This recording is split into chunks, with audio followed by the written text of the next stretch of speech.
Punya anak nggak? Pernah punya anak nggak kamu? Hah? Nggak punya hati. Gimana kamu kalau gituin? Setan kamu.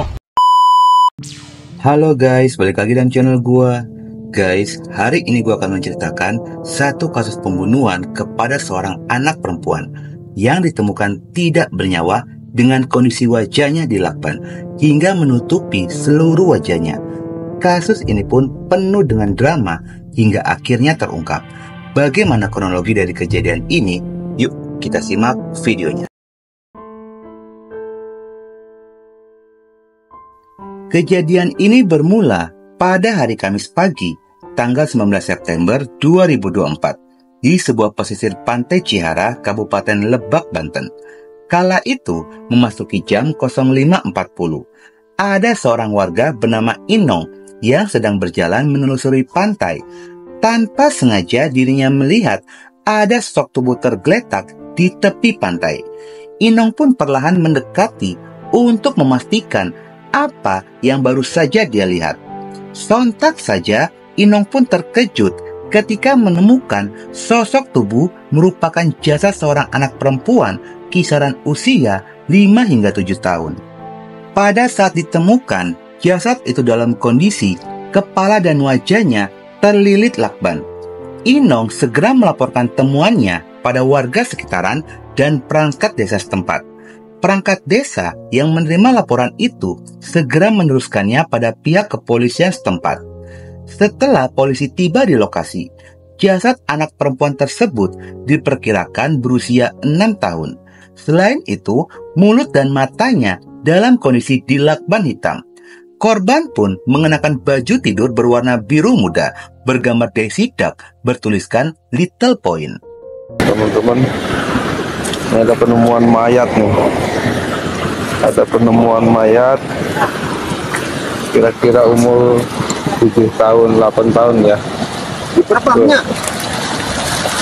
Di Tiara ya. Dengan muka diperban mukanya.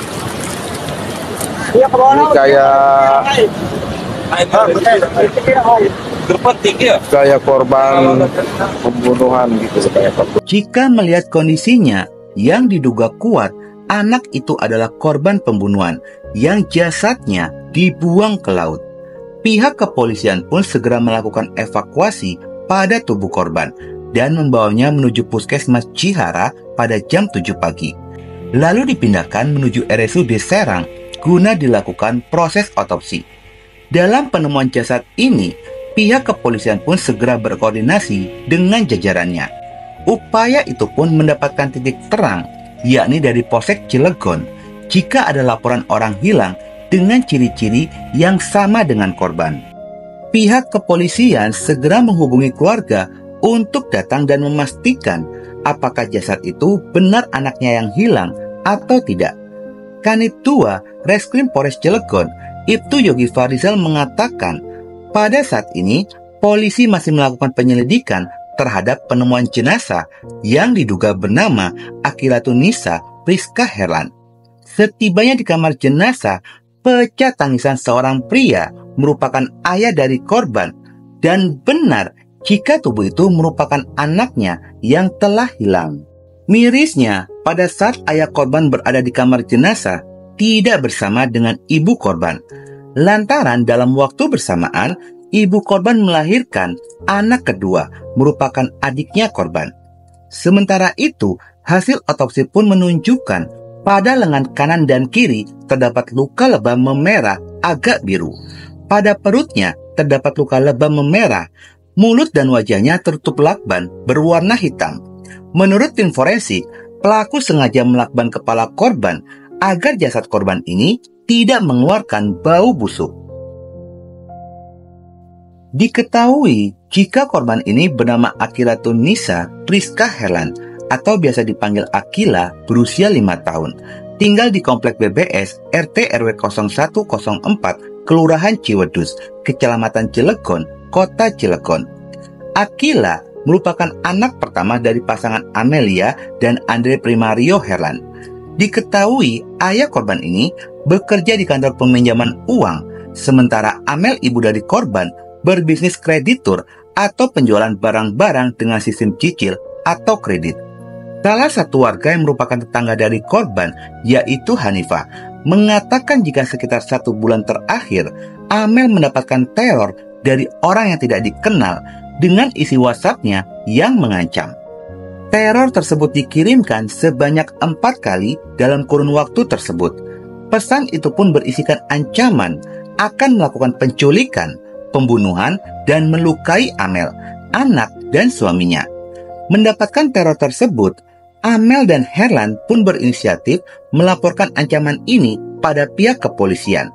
Setelah melaporkan ancaman tersebut, pihak kepolisian hanya meminta Amel dan keluarga untuk berhati-hati dan segera melapor jika ada tanda-tanda yang mencurigakan, tanpa ada tindakan apapun dari polisi. Setelah dari pelaporan itu, teror pun berhenti.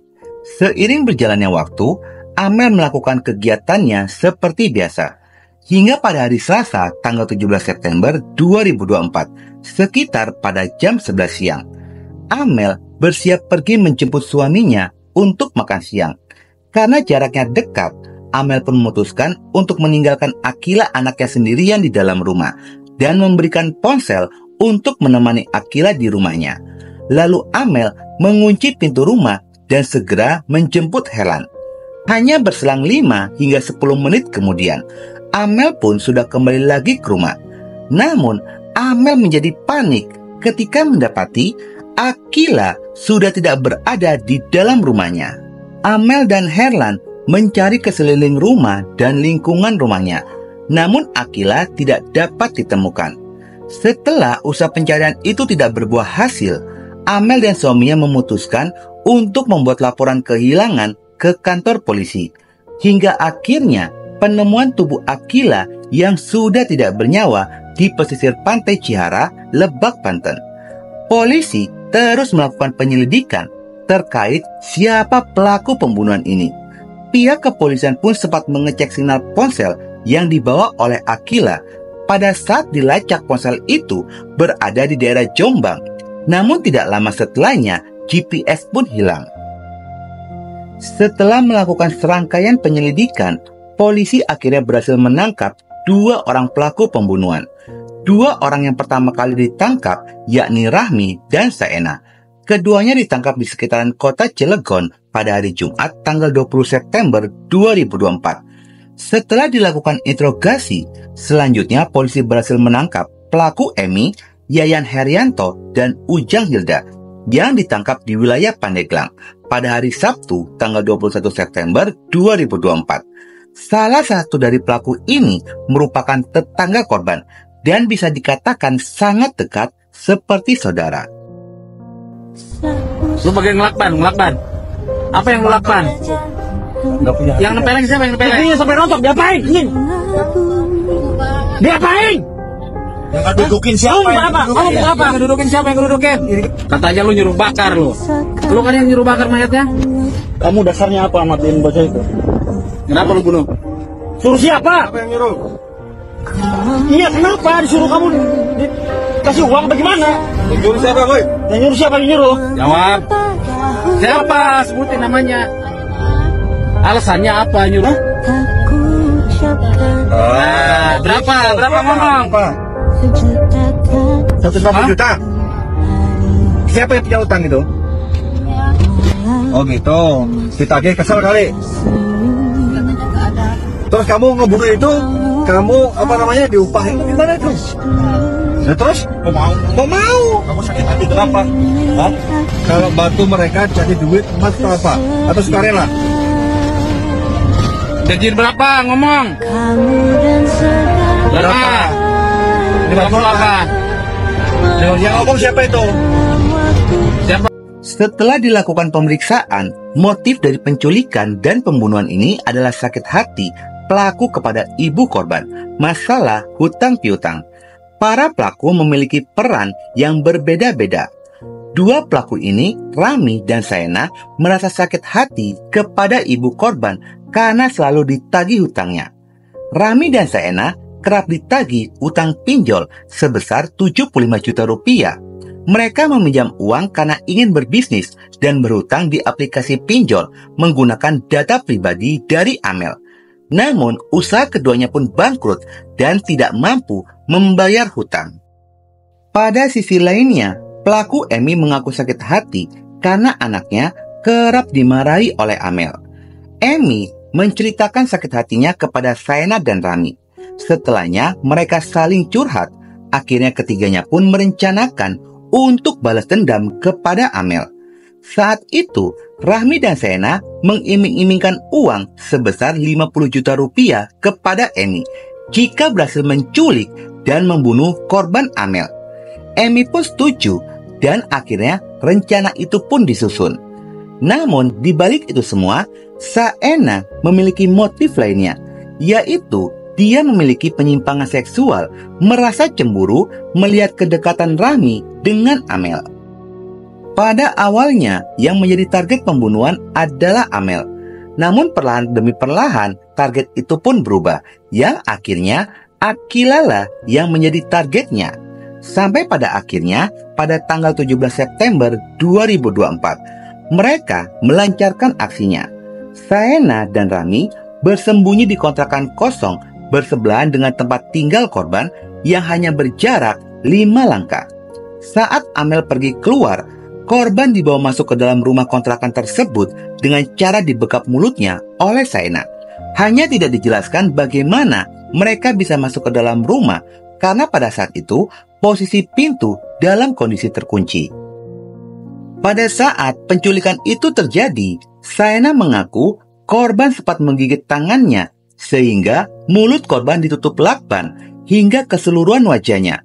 Lalu Shaena dan Rahmi duduk di atas tubuh Akila secara bergantian. Setelah itu, korban dipukul menggunakan shock breaker sepeda motor hingga akhirnya Akila pun meninggal dunia. Setelah meninggal, korban dimasukkan ke dalam kontainer dan dimasukkan lagi ke dalam tas ransel. Lalu mereka berdua menghubungi Emi dan meminta Ujang dan Yayan untuk membuang jasad korban. Lalu Emi meminta kedua laki-laki itu untuk menjalankan tugasnya. Setelah itu, Ujang dan Yayan diberikan upah masing-masing 100.000 rupiah. Yayan dan Ujang pergi mengendarai motor membawa jasad Akila. Mereka berdua sempat kebingungan dan berpikir untuk membuangnya ke jurang atau menguburkan jasad Akila. Setelah berpikir panjang, dengan alasan lebih aman dan dianggap bisa menghilangkan jejak pembunuhan itu, akhirnya tubuh mungil Akila dibuang ke sungai daerah Kecamatan Ciara, Kabupaten Lebak, Banten. Setelah tubuh Akila dibuang, lalu tas ransel dibakar oleh keduanya. Sedangkan ponsel milik korban dibuang ke sungai daerah Kecamatan Kasemen, Kota Serang, Banten. Pada sisi lainnya, Rahmi bersandiwara saat mengetahui Akila menghilang. Dia membantu memesankan driver online dan mengantarkan Amel ke Polres Cilegon untuk melaporkan hilangnya Amel. Sedangkan lainnya berpencar, Emi pulang ke Pandeglang dan Shaena bersembunyi di Kramat Watu. Namun dengan gerak cepat polisi, akhirnya kelima pelaku pun berhasil tertangkap. Polisi menetapkan 5 orang ini sebagai tersangka penculikan dan pembunuhan Akila.